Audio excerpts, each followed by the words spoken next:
think that working from first principles, if you're going to be young, even before we were entrepreneurs, but just young aerospace interested folks in 2019, reusable launch had just come onto the scene. Okay, Falcon 9s are re-landing. Oh my gosh, launch is going to cost like $1. What do we do next?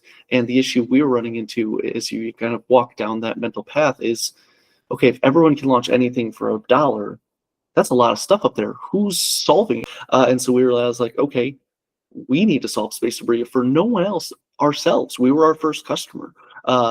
As we went down that path, we found it's not just space debris, but that people are looking for mobility in all sorts of ways. You don't just use a tow truck for when a car is scrap. You also use it for high-value vehicles or moving things that aren't vehicles, but just moving things around. A lot of it is thousands of kilometers away. Is how do you rendezvous with a unknown, uncertain mass, uncertain center of mass object with uncertain, just every detail, every knowledge of it is just basically null. You don't know much of anything. And so the first step that we found as the technical hurdles is closing that knowledge gap so that you can close that physical gap. So there's a host of available resources and examples through human history of the last, space age here of how do you dock with another object.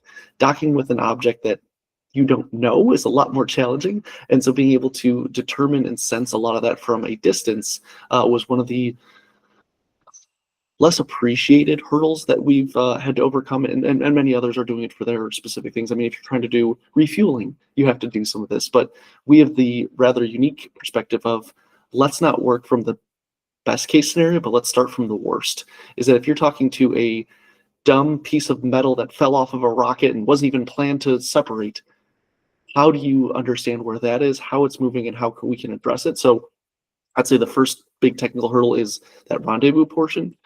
We've demonstrated 172 times the actual docking, grappling mechanisms of the mechanical linkages, the tentacles.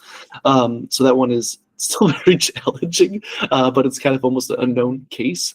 And then it's the orbital dynamic movements thereafter. So it's a lot of planning before, planning after, but unfortunately to a lot of my team's hard work, the thing that's easiest to share and gets the most attention is the tentacles and the capturing things on the space station, but that's kind of the sweet spot in the right in the middle. I like to make a sports analogy of if you see your favorite player go and make a huge play and you're like, yes, that's so great.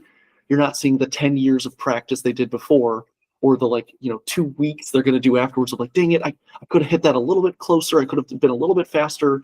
The before and after is what no one pays attention to, and that's where all the work is done. So I think those are the technical challenges for us.